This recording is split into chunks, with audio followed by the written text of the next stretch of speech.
Hey, kindergarten. How are you guys doing? I miss you. I hope you're enjoying this beautiful weather. We are going to move on. We finished up with Denise Fleming. Last week we shared Alphabet Under Construction. I hope you guys like that one. I love that one. And we're going to move on to a new author illustrator this week. Her name is Mem Fox. You might not have heard of her. She has a good number of books that I'm going to be sharing with you over the next few weeks. She's from Australia. I'm going to put a map on my Google Classroom page so that you can see exactly where that is in case you don't know.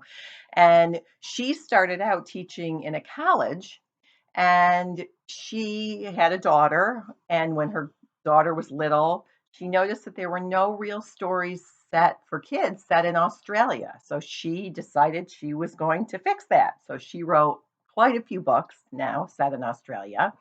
I also am going to link her webpage down below because she has some fun things to do and that you might want to look at when you have a chance.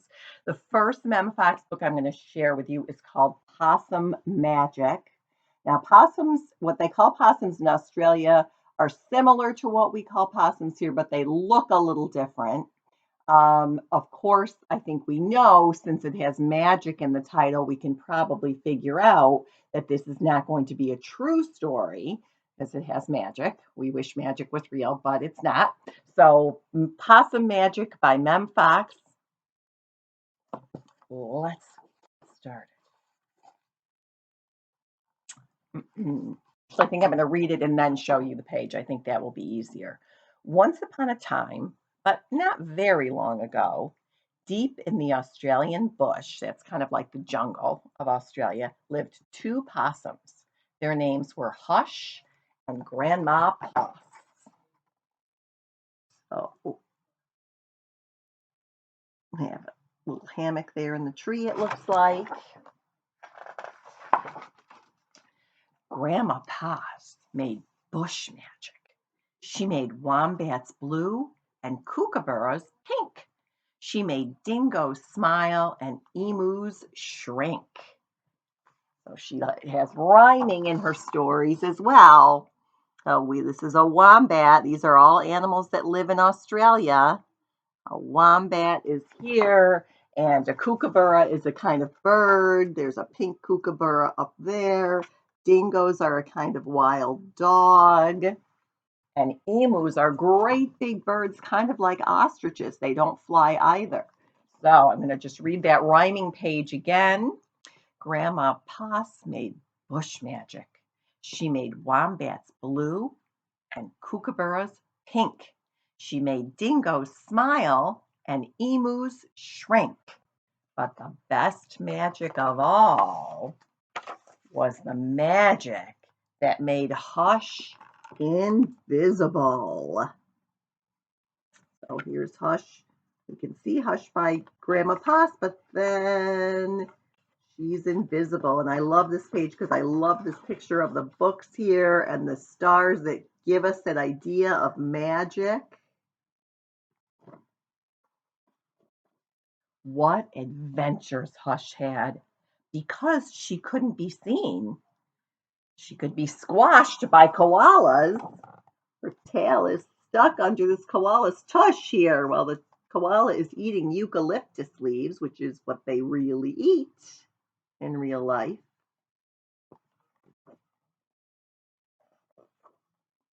Because she couldn't be seen, she could slide down kangaroos like it's a slide. And these are other Australian critters. So again, just like Jan Brett and just like Eric Carle, even though her stories are fiction, some of the information she includes is true. Like the animals that live in Australia are the animals that she uses in her stories. Because she couldn't be seen, she was safe from snakes, which is why Grandma Poss made her invisible in the first place. Snake looks mean, doesn't he? It's a big, big snake, beautiful colors. And Hush is safe because she can't be seen. But one day, Quite unexpectedly, Hush said, "Grandma, I want to know what I look like. Please, could you make me visible again?" "Of course I can," said Grandma Poss, and she began to look through her magic books.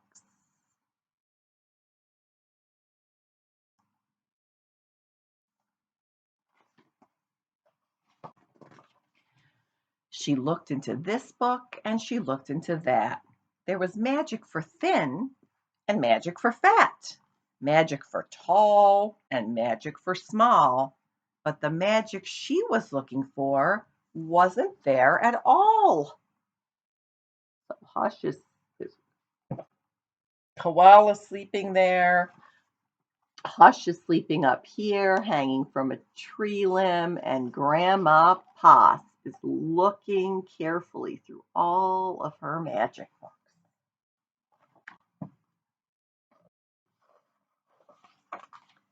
Grandma Poss looked miserable. "Don't worry, Grandma," said Hush. "I don't mind." But in her heart of hearts, she did mind. She didn't want Grandma to feel bad, but she was very sad that she couldn't see what she looked like.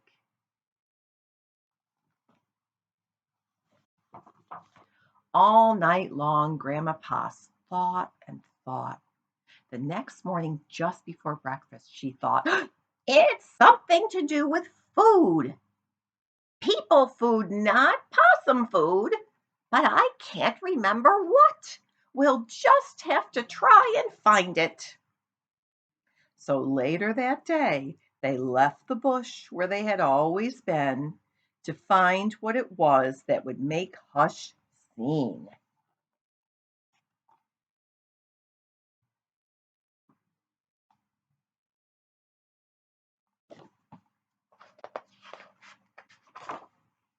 They ate Anzac biscuits in Adelaide. These are all places in Australia. They ate Anzac biscuits in Adelaide, Mornay and Minties in Melbourne, steak and salad in Sydney, and pumpkin scones in Brisbane. Hush remained invisible. "Don't lose heart," said Grandma Poss. "Let's see what we can find in Darwin."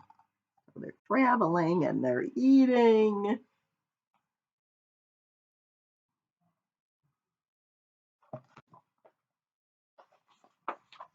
It was there in the far north of Australia that they found a Vegemite sandwich. Grandma Poss crossed her claws and crossed her feet. Hush breathed deeply and began to eat.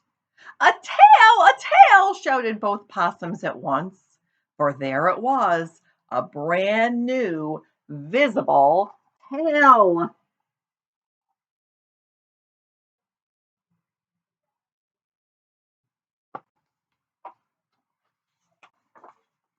Later, on a beach in Perth, they ate a piece of pavlova. Hush's legs appeared. So did her body. "You look wonderful, you precious possum," said Grandma Poss. "Next stop, Tasmania." And over the sea they went. Now we can see all of her. We're trying to tell from the back. Oh, over here. Except her head.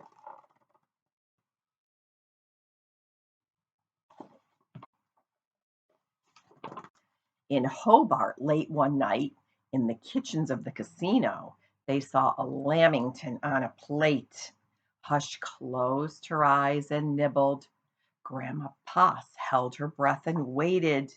"It worked! It worked!" she cried, and she was right. Hush could be seen from head to tail. Grandma Poss hugged Hush, and they both danced. Here we go round the lamington plate till early in the morning.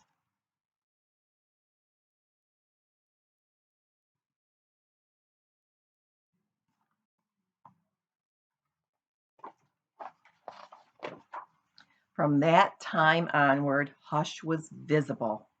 But once a year, on her birthday, she and Grandma Poss ate a Vegemite sandwich, a piece of pavlova, and half a lamington, just to make sure Hush stayed visible forever. And she did.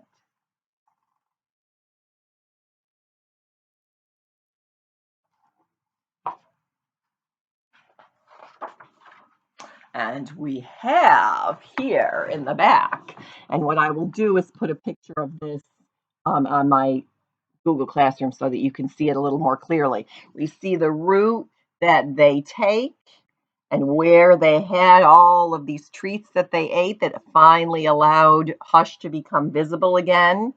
And Mem Fox explains some of these things that they had. So, Anzac biscuits are traditional rolled oat and syrup cookies. Ooh, that sounds good.